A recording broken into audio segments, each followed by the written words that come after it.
Kyle, do you want to make us co-hosts? Yes.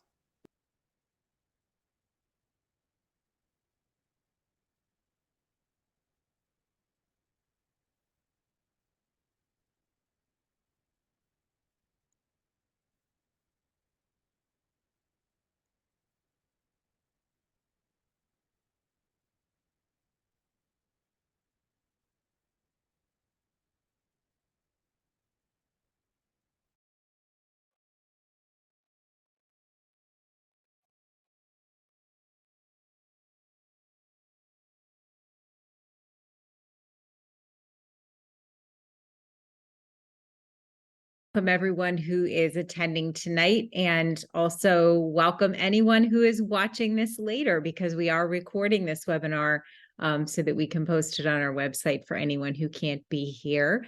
I'm Leslie Hutchinson. I am the Assistant Superintendent for Curriculum and Instruction in Garnet Valley, and we welcome you to our Parent Night.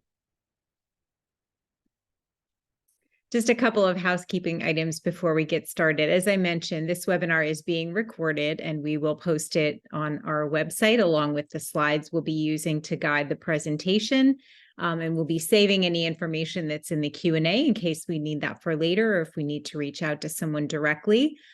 It will be really helpful to us if you do use that Q&A down at the bottom of your screen instead of chat if you have questions for us.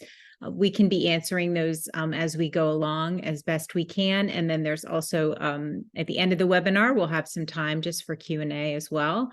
And then the purpose of this webinar is to provide some information and updates about our curriculum and technology regarding student learning and how you can best support that as a parent. So thanks for being here. We always like to share just sort of a little bit of insight into what guides us as a team at Garnet Valley as we take care of your children. And so on this slide, you can just see a few of those. Number one, student learning is our primary purpose, and we need to make sure our students grow and progress while they are with us in Garnet Valley. Also, we foster a safe and caring learning environment where all of our students can thrive, because we know that we can't accomplish our first goal if we don't have the second in place. And finally, we strive to make the best use of all of our available resources so that we can maximize learner growth. And this slide introduces you to our team and maybe more importantly, our contact information. So if you want to reach out to us at any time, if a question pops into your head, or if you want to share something, you can see all of our members. I'm on that slide. Dr. Sam Mormando, our Director of Technology, isn't with us tonight, but he's also a really important member of our team. And then soon you will meet the other three folks on this slide. Kyle Brunn is our Supervisor of Math and Science, Chris LaFave, Supervisor of Literacy and Humanities, and Julie Devine is our Supervisor of Digital and Online Learning.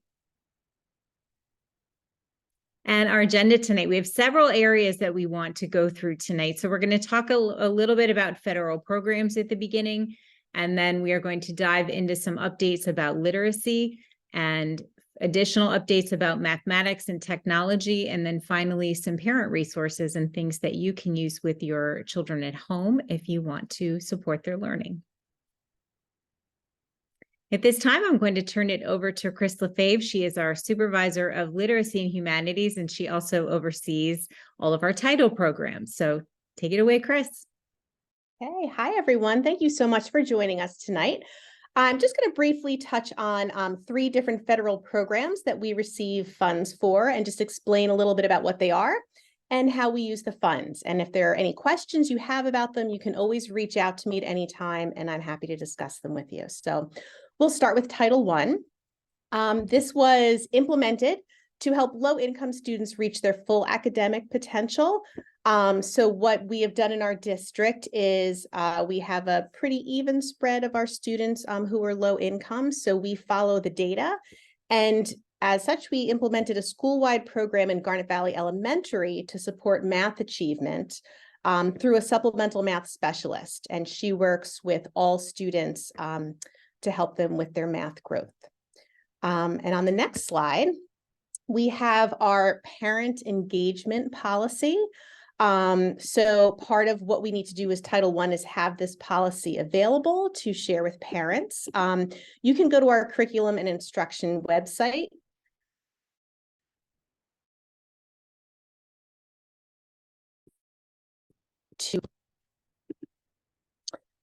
Sorry, was I frozen there a little bit?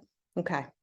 Saw that. You can go there to see the entire policy, but towards the bottom there, you can see that really it just talks about how we as a school need to work together with our families to ensure that parents are able to contact and meet with the teachers of their students, and that we can provide parents with ways to support their students. And then on the parent end, parents obviously keep track of things like attendance and homework, but parents also agree to be a part of the team that helps their student grow academically. On the next slide, it'll talk a little bit about Title II. And Title II is primarily there to make sure that students have access to highly effective teachers. So we use it for professional development in various areas that help us with student achievement and student social emotional well-being. For example, things we've used it for in the past and we'll probably use it for in upcoming years are trainings and things like structured literacy and science of reading and other evidence-based instructional practices. And our last title of the night is Title IV. And Title IV, the primary purpose, it was implemented so that schools could provide a well-rounded curriculum for their students. A lot of times schools sort of would put most of their funding and focus on something like reading, but they also want students to have access to things like STEAM programs and art and things like that. So we have a focus this year, and as well as we did last year, on our STEAM programming, and we have professional development this year in the area of mathematics in STEAM to help our teachers help our students. And that's how we use Title IV. So those are the three federal programs I wanted to talk about tonight. Again, if you have questions, ideas, anything you'd like to talk about, you can always reach out to me. But as exciting as federal programs is, I'm more excited to talk about the next slide, where we get to talk about literacy in our elementary schools. So I wanted to begin by talking about what we believe and our students believe when we think of literacy in the classroom. We want to learn together as a community of readers and writers. We want to engage in personalized learning, so we allow a lot of student choice when it comes to things like what they want to write about and opportunities to choose something that they would enjoy reading. We want to encourage our students to take risks and embrace productive struggle as an opportunity for growth. So we like to challenge our readers to try something a little harder, a little new, and to do the same with their writing. And we also recognize that the process of learning is just as important as the outcome of learning. And we understand that the process of learning to read and write may not sound like it's fun, but we want to make sure it is something that we grow in our students and that helps them develop a passion for it. So on the next slide, it tells you about how we structure our literacy block. All students K-5 have a 2-hour literacy block with dedicated time towards reading and writing skills. And when we talk about the writing skills, earlier in the grades, it might be a little less time and the reading might be a little greater as we start to get students learning about letters and learning about the alphabet and actually learning to read. And then as time goes on, the balance between those two gets a little bit more even in the upper grades. So as far as updates go, we have curriculum revisions going on this year. One of the things we want to make sure to do is to optimize our current systematic phonemic awareness and decoding instruction. And that's a fancy way of saying we're taking a look at our program foundations that we use. And that's in our K1 and 2 grades. And that's how we basically teach our students to read.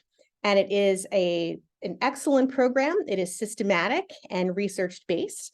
But we're also looking for some areas that we might need to add a little bit of a supplement to help out. Maybe in the very beginning, phonemic awareness, which is just sort of understanding the breaking down of sounds, might be another area that we think we can boost a little bit more for our students. So we're taking a look at that. And in the upper grades, we're looking to embed more explicit instruction of things like sentence structure, grammar, punctuation, and I'm excited, I'm sure you're all excited too, things like spelling, which isn't always explicitly taught in the upper grades, but we're looking to incorporate more of that grammar, spelling, and punctuation as we implement the new curriculum. The other updates we have are instruction. We're currently making sure to give professional development to all of our literacy teachers K-12 in evidence and research-based practices for teaching reading and writing, and that will be one of our priorities as we continue over the next few years, especially as we revise. And that leads us to the professional development. So not only are we going to make sure the instruction is solid, but we'll make sure to provide our teachers with the training to provide that solid evidence-based instruction. And from here, I leave you with just some thoughts of how you can support your students at home. So ask your children to talk about the books that they're reading. They get really excited to talk about them, and that might be whether they're in second grade or kindergarten or even fifth grade. Ask them questions, show them that you're interested, and get them excited about what they're reading. It's always great to model good reading habits for your students. I remember watching my parents sitting around reading books when I was a kid and thinking, is that really what they want to do on a Saturday night? But yes, now I've grown up to kind of become a reader who does that too. And I think their modeling helped me become a passionate reader. And reading with your child is another excellent way to help grow them as a reader and grow their passion for reading in general. So thank you for listening to the updates on literacy. I'm going to turn it over to Mr. Kyle Brunn, who is going to begin the updates on math. Good evening, everybody. Thank you so much for being here tonight and sharing in some of the work we're doing at Garnet Valley. I'm so happy to be talking about math. As Chris said, my name is Kyle Brunn. I'm the supervisor of math and science for the district. So if you ever have any questions, by all means, reach out. You will notice there's some similarities here in what we believe in our learners. So when it talks about our beliefs of fostering a community of mathematicians, we want our students learning together, engaging in collaborative risk-taking, and recognizing that the process of learning math is just as important as the outcome of what you're solving and what you're working on. With that said, it's important to note that many of you know now that illustrative mathematics is our core curricular resource in Garnet Valley, and that's in all grade level classes K-8. This illustrative mathematics is something that I'd like to share with everybody here, because if you go to this independent company called Ed Reports, they're kind of the consumer reports for curricular resources in education. This is the ratings that illustrative mathematics has received from an independent company. It is a very highly rated curriculum that has great focus and coherence with standards. It demands a lot of our students. Its rigor and practices are high, and it really does do a nice job of meeting all expectations for alignment to curricular expectations, standards, and what our students need to set them up for success as they move into the secondary level. So this is just a great way to show that our core resource is very, very strong and strongly rated. Okay. When we start to talk about the classroom and what our kids are experiencing in their elementary math classes, it's important to understand that we value the skills that are involved in doing math as well as solving problems and the procedures. So you're going to see work from your kids that show them modeling with mathematics and using these things called manipulatives, which are tools that they use to show the math in real world. They're going to be making explanations, constructing arguments, and they're also going to learn the procedures and attend to the precision of what it means to get an answer and what that answer might mean. So this can be a little difficult because I know a lot of people hear this term, this new math. This is not new math. This is the same math. It's just delivered in a way that asks our students to engage in higher levels of thinking and making sense of the problem. So traditionally, this might look familiar to some of you. I know for me, when I went to math class, our desks were in rows, and it was very common for the teacher to have students come up and do homework problems, and then they would go over problem, and then you would do more practice problems. We call that in education an I do, we do, you do model of teaching. The teacher does it, we do an examples of class, and then students do lots of practice on that example. And although that is successful and does work for some students, the research and what we've learned is that our students need to engage in making sense of the problems so they can apply that learning outside of the classroom. So rather than just teaching lessons that are focused on process solely, we dive into the conceptual part of math. Why is it working? How is it working? as well as teaching the processes. So these pictures are from some of our students in our elementary classes, and you can see how they're using tools to make sense of fractions, and those tools help them make sense of bigger problems that have multiple steps that are complicated. One thing that we like to say in Garnet Valley is that our teachers are trained to let our step back and let the students do the thinking. Our job as teachers is to really guide them and be responsive and support them as they construct their mathematical understanding. With that said, we will explicitly make connections for our students and show them how the concepts they're learning do apply to solving problems and using procedures. We believe in having our students touch and feel and manipulate things to represent math. And you will hear a lot of our students talking about math in their classrooms. It's a very active and lively environment. With all of that said, we get a big question as a parent: how am I supposed to support my elementary student in math? Well, we're very happy to share with you that this year, on your teacher's Schoology course, there is something called a parent toolkit for every unit in math. And if you log into Schoology and go to your teacher's class, you'll see the parent toolkit. It will explain what the unit is. It'll give you information from illustrative mathematics about what they will be studying and what they will be covering.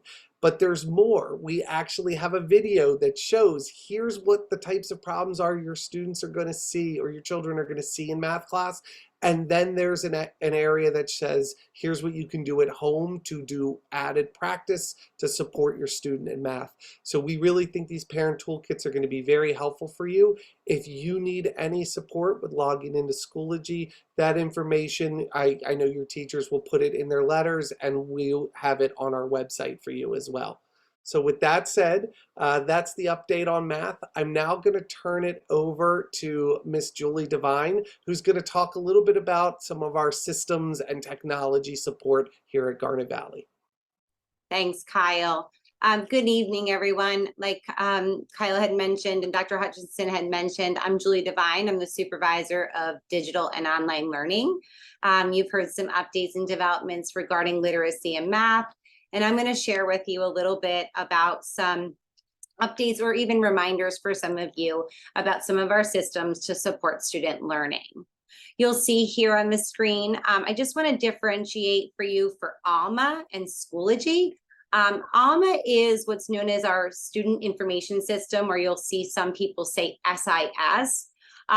This is where you are gaining or gathering or getting information around student contact information. So your child's email address, demographic information, their student ID, which is their lunch number, the schedule at which they keep at school, progress reports, and grades. And then for a parent, this is where you input parent emergency contact information, your name and contact information. So you really want to make sure that information is accurate and up to date year to year. We will also talk about tonight, this is where you get your parent Schoology information and access code, which I have a video for you, which is also housed on our district site. So you'll be able to find that and get logged in. Next, I want to talk a little bit about Schoology. So Schoology is our learning management system, also known as our LMS. And this is where our teachers are communicating with families. They may house their newsletters here. They may post resources for parents to use at home, one of which Mr. Brun just mentioned, which is the parent toolkit. You may see examples of student work. And it's really that connection between home and school for academic progress and support.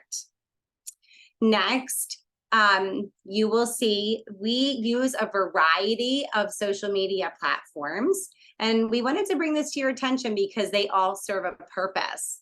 You will see here we have Facebook, which you can follow that by searching Garnet Valley School District. We have X, which was formerly Twitter, and Instagram. Those three social media platforms are really used to provide district updates, school events, things about district events or community events. So really just making sure that the families have the information that they need for their child and families. Next, we've embarked on using TikTok. Starting this summer, we started using TikTok to really give parents quick snippets of information on how they can support their child, both academically, socially, and emotionally. All of these systems you can follow at Garnet Valley SD. They should also be in our school s'mores, that you'll see those handles there so that you're able to follow them. And then on the next slide, we just wanted to provide you sort of like, okay, you're hearing all this information. Where do you go from here? So you heard about literacy and math, and then the technology systems to support that. You want to make sure that you get signed into Schoology as a parent. Again, we do have tutorials. You'll see those in the building s'mores that'll be updated with that information. You also want to review your information in Schoology with your child. Regularly checking your email to get updates from the school district, your classroom teacher, and the building level principals. And then if you do have additional questions or issues, you can access the parent portal via the Garnet Valley site and also support a health ticket. And then lastly, we just want to share with you, obviously, we want to gain any feedback from you. So this will be shared with you. We're going to post this presentation, the recording, and there's a form on it. So if you have additional questions or things that you would like to address, you can submit your questions on this form. And then lastly, you'll see where it says Grow Learners. That is our curriculum website where you can get information and resources and learn more about instruction for your child. So right now, with all that information, I'm going to turn it over to Dr. Hutchinson, who will begin facilitating our Q&A and get your questions answered. So Dr. Hutchinson, I'm going to turn it over to you. Thank you so much, Julie. And then Kyle, maybe we can probably stop screen sharing for this part. I'm going to wrap us up for tonight and say goodnight and thank you again. And please don't hesitate to reach out to us anytime if you have questions or ideas or suggestions. And we appreciate your time. Thanks, everyone. Have a great night.